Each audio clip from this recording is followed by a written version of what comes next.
राजेश सतपुते जी, आपका trade?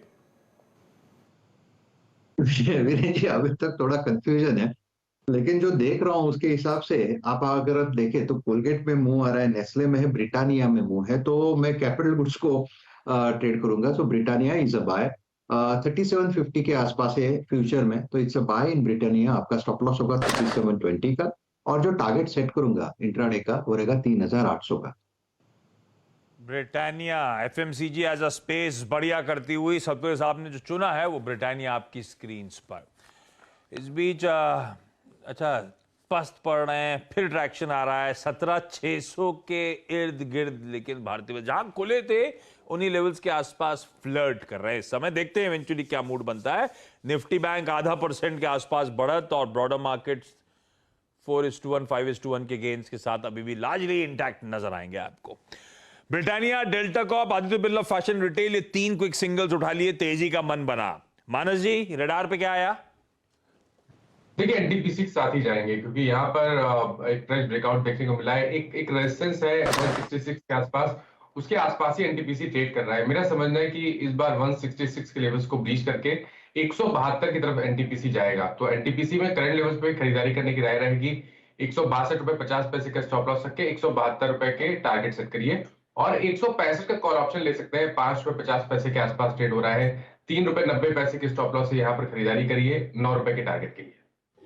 NTPC वो खबरों का तड़का बड़ा फायदा करता हुआ स्टॉक को, मूव सॉलिड बनते हुए स्टॉक में अब, और रखिए रडार पे 166 के आसपास मेंशन, और शायद ये तैयारी कर रहा है 172 तक जाने की। अमित जी, क्या रडार पे आ रहा है? भारत फोर्ज का स्ट्रक्चर अच्छा लग रहा है। भारत फोर्ज में एक हम पुल बैक ट्रेड देख रहे हैं पिछले 2 दिनों से।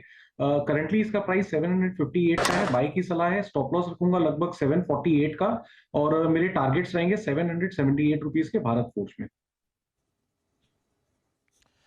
बिल्कुल ठीक, खरीदारी करने का मन इन तमाम स्टॉक्स पे बनता हुआ, और जो आज सुबह कई सारे स्टॉक्स हाईलाइट हुए थे उनमें भी अच्छे मूव्स बनते हुए। तो ठीक है, उन स्टॉक्स को रिविजिट करूंगा जब किसी के टारगेट्स के आसपास वो आता हुआ नजर आए।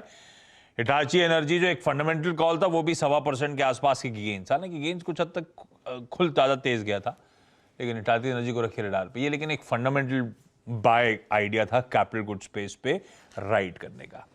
17,600 पे निफ्टी इस समय कामकाज करता हुआ आपको नजर आएगा, और जो स्टॉक्स थोड़े से खुलने के बाद से पस्त पड़ रहे हैं उसमें वो बजाज ट्विंस में बहुत अच्छा मूव आया था। बजाज फिनसर्व स्पेसिफिकली अपने अब कुछ हद तक गेन्स, वो शुरुआत में सबसे ऊपर की लकीर में बजाज फिनसर्व था, बजाज फाइनेंस नहीं, बजाज फिनसर्व, वो देखिए वो थोड़ा सा पस्त पड़ता हुआ।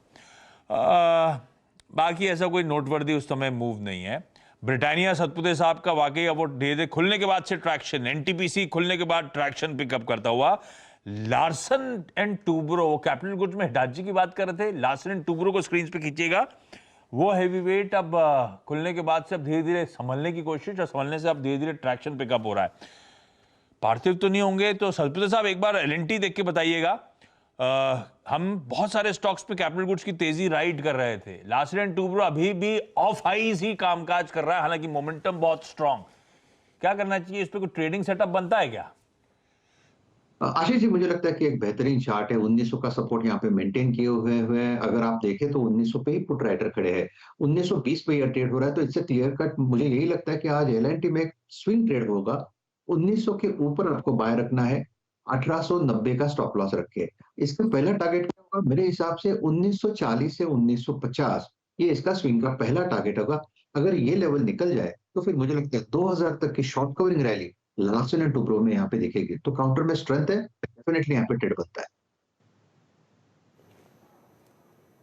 जय आशीष ने, अगर आप देखें बहुत एक सटीक स्टॉक पकड़ा, और इनफैक्ट मैं जब देखने गया इस चार्ट को आशीष के बोलने के बाद, याद रखिएगा एलएनटी ने बहुत मशक्कत की है इस रेंज में। अपने सारी कैंडल्स के लोस को 10 डेमा के ऊपर प्लेस्ड किया है, और एक बहुत बड़ी चीज जानते हैं क्या है, जाइए जाके चार्ट्स को रीड कीजिएगा। 18 अगस्त से लेके अब तक, अब मतलब आज समझ लीजिएगा 2 सितंबर हो गई, एक छोटा सा अगर आप देखें जो प्राइस जोन था वाइड से स्क्यूज हो गया है।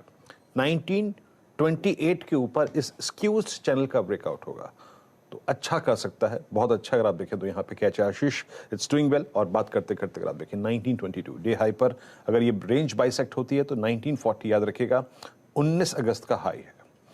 ओके, एलएनटी अच्छा करता हुआ। और कैपिटल गुड्स में आप देखिए एलएनटी ने एक लीड ले ली है और अच्छा कर रहे हैं। यूबीएल लेके आइए जनाब। यूबीएल आज स्ट्रॉन्ग स्विंग देके इस रेंज को बाइसेक्ट करने की तैयारी करता हुआ। मानस, यूबीएल को एक बार देखिएगा। प्रकाश सर ने डेल्टा लिया, मैं आपसे यूबीएल पूछ रहा हूं, यहीं कहीं यूएसएल भी होगा, है यूएसएल भी गेनर है आज। बट एक कंपैरिजन कर लेते हैं between UBL and USL. Yes, दोनों ही स्टॉक अच्छा कर रहे हैं। आपकी अप्रोच? मीडियम टर्म पर्सपेक्टिव की बात करिए या तो आने वाले 1 से 2 हफ्ते की बात करिए तो यूबीएल ज्यादा बेहतर लगता है, क्योंकि ये कंसोलिडेशन दिखा रहा है और लेकिन अब शायद कंसोलिडेशन जोन के बाहर निकलने की कोशिश करेगा। 1700 के ऊपर तो आपको शायद 1810 तक के भाव भी देखने को मिल जाएंगे। तो पोजिशनल बेसिस पे यहाँ पर खरीदारी करनी चाहिए।